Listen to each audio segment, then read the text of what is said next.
Yeah, this is David Talbot. I'm CTO at WorkMovr. And in WorkMovr 4, Excel exports, we've had this before, and Caspio does have a download data on data list, but sometimes we need a little bit more. And so we have our own approach here.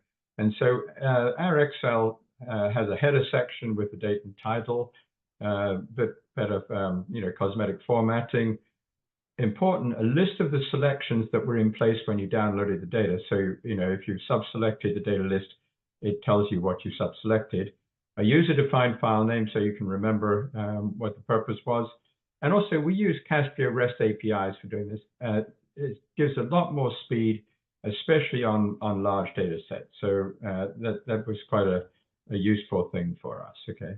So basically, on every data list here, you'll have an Excel icon. You can select different sub-selections. And if you click on the icon, it asks you what you want to call the file name, okay? The Excel file name. So you'll have here we've said I want Tuesday type A, and here's the file name comes as Tuesday type A, okay?